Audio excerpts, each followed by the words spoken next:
Well, let's And you talk let's go about, go next. ahead. Let's go next to who's eating good in the neighborhood. And I know you've got some teams in mind that are eating pretty good and have come up on us some. Yeah, and coach, for me, I look at the Rams, and we've had this big question. Everyone's, hey, what are the Rams going to do defensively without Aaron Donald? And we talked about Jared Verse. We talked about him potentially being the rookie of the year. Both of us, defensive rookie of the year. We both agree on that. Braden Fisk, he's been very solid. For this team. And then I'll also look in the secondary, what they've been able to do. Jalen McCullum, rookie safety with these young guys, 4 interceptions. So not only is Sean McVay is getting it from his offense and all the injuries that they had on offense, but this defense is really starting to come together, coach. And I'll tell you, Kyron Williams has been outstanding this year. Yeah, no question. The Rams are eating good right now. We go back a month, they were 1-4.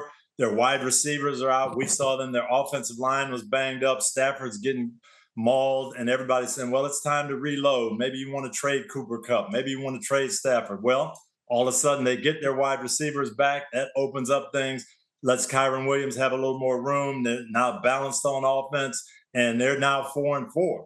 And they're going to make some hay. They've got the Dolphins next week and then the Pats before a big showdown with the Eagles. And they're rolling and in good shape right now. Yeah, and I just love how, Sean McVay is trusting his other guys. It's not just his 2 starters, but Tutu Atwell, Demarcus Robinson, all these guys are getting opportunities, and they're really taking advantage of them.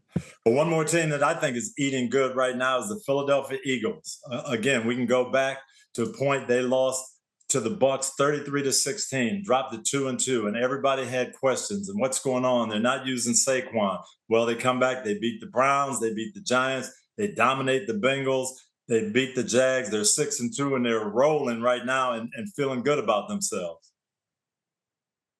And you know what, Coach? The thing that I was looking at Jalen Hurts and his numbers, and I was like surprised that the last 5 games, you realize he has not thrown an interception.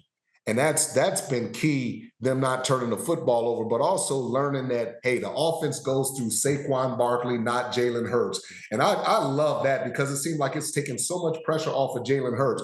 But also I look at that defense, and you talk about Jalen Carter, he's having a Pro Bowl type year. Nakobe Dean, the middle linebacker, he's starting to play without thinking. You can start to see his natural instincts kind of take over. And then Cooper DeJean in the secondary, these young guys making an impact in the passing game. Yeah, no, they are. But I think the key is what you hit earlier.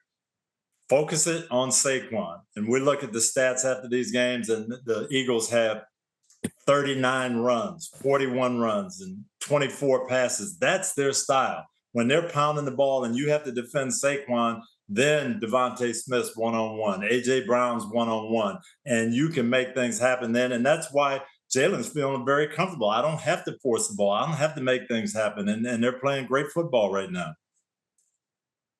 And also, I got to mention, you're absolutely right. And I would have to mention the Atlanta Falcons, man. I'm starting to see the Falcons turn into a complete team.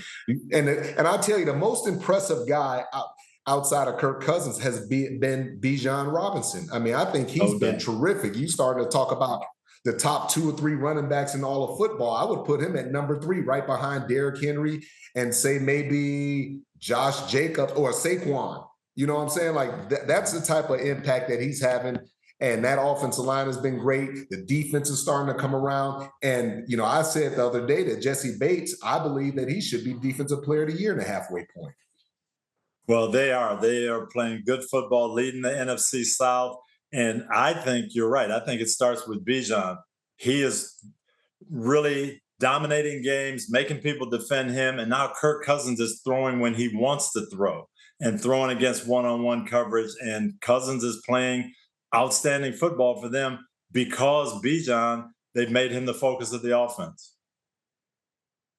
Now that's opening up opportunities for the big tight end Pitts. And now he's playing on a level that we thought he can play. He's making catches down the middle of the field, down the sideline. He's just been a difference maker.